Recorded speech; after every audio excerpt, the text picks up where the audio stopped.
എല്ലാവർക്കും ഒരിക്കൽ കൂടി കുഞ്ചൂസ് ഗാലറിയിലേക്ക് ഒരിക്കൽ കൂടി സ്വാഗതം. നമ്മൾ ഇന്നിവിടെ ഹാർട്ട് ഷേപ്പിലുള്ള ഒരു ബട്ടർ സ്കോച്ച് കേക്കാണ് ഡിസൈൻ ചെയ്യാൻ പോകുന്നത്. നമ്മളുടെ പോയി ഇന്നിവിടെ സഹായിക്കാനായിട്ട് ലിൻസി ചേച്ചിയും അതേപോലെ തന്നെ അഞ്ജുവും നമ്മുടെ കൂടെയുണ്ട്.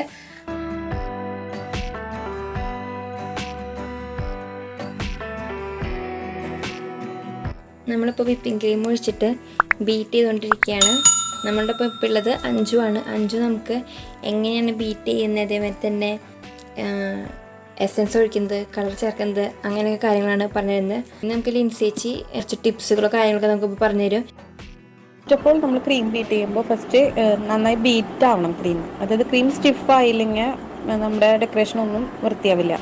അപ്പോൾ സ്റ്റിഫായിട്ടുണ്ടോ എന്ന് നോക്കാൻ വേണ്ടിയിട്ട് ഞാൻ ചെയ്യേണ്ടത് എന്താണെന്ന് വെച്ചാൽ, നമുക്ക് ഏകദേശം നമുക്കൊരു പരിവ് അറിയാമല്ലോ ബീറ്റ് ചെയ്യുമ്പോൾ തന്നെ. അത് കഴിഞ്ഞിട്ട് ഞാൻ ബീറ്റർ ജസ്റ്റ് ഒന്ന് ആ ബ്ലേഡ് ഇതാക്കി നോക്കുമ്പോൾ, ഒന്ന് ഇണക്കി നോക്കുമ്പോൾ അത് ബീറ്ററിൻ്റെ ബ്ലേഡിൽ നിന്ന് അത് വീഴുന്നുണ്ടെങ്കിൽ കറക്റ്റ് ബീറ്റ് ആയിട്ടില്ല എന്നാണ്. നല്ല സ്റ്റിഫായിട്ടുണ്ടെങ്കിൽ അത് വീഴില്ല.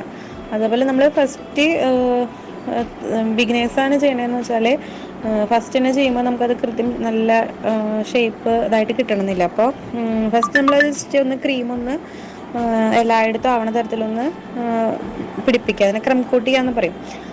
അപ്പോൾ അത് കഴിഞ്ഞിട്ട് നമ്മളൊന്ന് ജസ്റ്റ് ഒന്ന് ഫ്രിഡ്ജിൽ വെക്കുകയാണെങ്കിൽ, ഫ്രിഡ്ജിൽ വെച്ചിട്ട് പിന്നീട് നമ്മൾ ചെയ്യുകയാണെങ്കിൽ നമുക്കത് കേക്കിൻ്റെ പൊടിയൊന്നും പിന്നെ വരാണ്ട് നല്ല വൃത്തിയിൽ ഫിനിഷായിട്ട് ചെയ്യാൻ പറ്റും.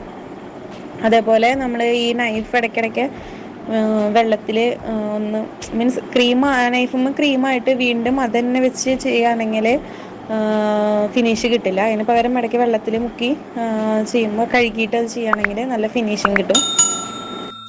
ആദ്യം നമ്മൾ 3 ലെയറായിട്ടാണ് കേക്ക് കട്ട് ചെയ്യുന്നത്. ആദ്യം first layer, second layer, third layer.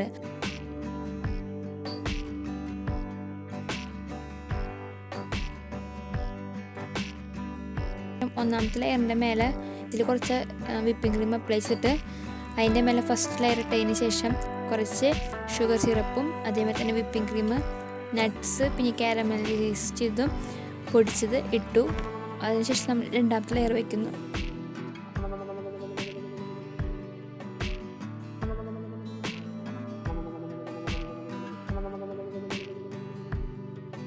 അപ്പോൾ നമ്മൾ രണ്ടാമത്തെ ലെയറിലും ഫസ്റ്റ് ലെയറിൽ ചെയ്ത മാതിരി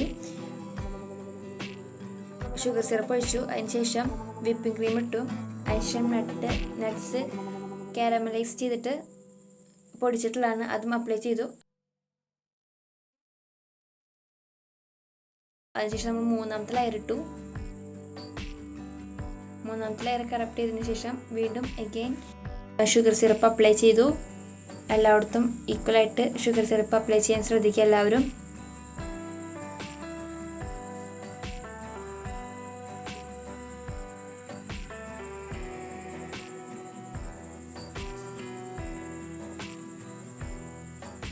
ഷുഗർ സിറപ്പ് അപ്ലൈ ചെയ്തതിന് ശേഷം നമ്മൾ വീണ്ടും അവസാനത്തെ ലെയറിൽ വിപ്പിംഗ് ക്രീം അപ്ലൈ ചെയ്തു. ഇവിടെ ഈ മൂന്നാമത്തെ ലെയറിൽ നട്ട്സ് ഒന്നും ഇടുന്നില്ല. മൂന്നാമത്തെ ലെയറിൽ വിപ്പിംഗ് ക്രീം ഉപയോഗിച്ചിട്ട് ഫിനിഷ് ചെയ്യാൻ ആദ്യം ചെയ്യുന്നത്. ഒന്ന് ടോട്ടൽ ചെയ്തതിന് ശേഷം നമ്മൾ ഹാർട്ട് ഷേപ്പിൽ കേക്കിനെ കട്ട് ചെയ്തെടുത്തു.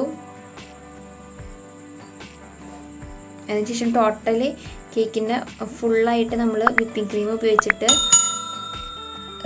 ഫിനിഷ് ചെയ്യാൻ പോവാണ്.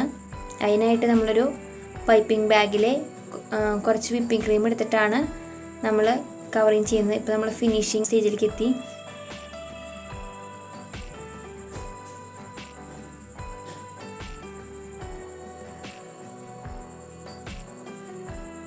അതിനുശേഷം സ്റ്റാർ നോസിൽ ഉപയോഗിച്ചിട്ടാണ് നമ്മൾ ഹാർട്ട് ഷേപ്പിൻ്റെ റൗണ്ടിൽ ഡിസൈൻ ചെയ്തത്.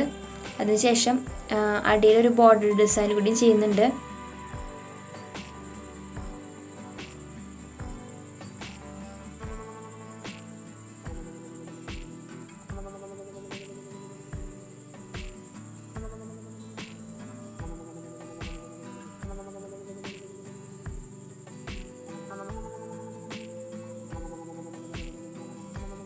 അതിനുശേഷം ഒരു പൈപ്പിംഗ് ബാഗിൻ്റെ നോസിൽ ചെറുതായിട്ട് കട്ട് ചെയ്തതിന് ശേഷം നമ്മൾ അവിടെ എഴുതാണ് ഡിസൈൻ, എന്താണ് വിഷസ് എഴുതാണ് അതിൽ.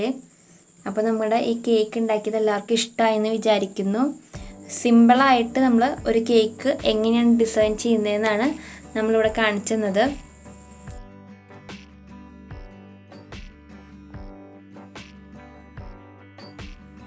ചേച്ചി ചെയ്തിട്ടുള്ള കേക്കിൻ്റെ ഫോട്ടോസ് നമ്മൾ വീഡിയോയുടെ അവസാനം ആഡ് ചെയ്യുന്നതായിരിക്കും. ആരും സ്കിപ്പ് ചെയ്യാണ്ട് ഫുള്ളായിട്ട് വീഡിയോ കാണാൻ ശ്രമിക്കുക. നമ്മളുടെ ഇന്നത്തെ വീഡിയോ എല്ലാവർക്കും ഇഷ്ടമായെന്ന് വിചാരിക്കുന്നു. ഇവരുടെ കൂടുതൽ ഫോട്ടോസും അതേമാതിരി തന്നെ കാര്യങ്ങളും അറിയുന്നതിനായിട്ട് ഇൻസ്റ്റാഗ്രാം ID അതേമാതിരി തന്നെ ഫേസ്ബുക്ക് ID BK വിഷ് എന്നുള്ള ID പോയി എല്ലാവരും സന്ദർശിക്കണം.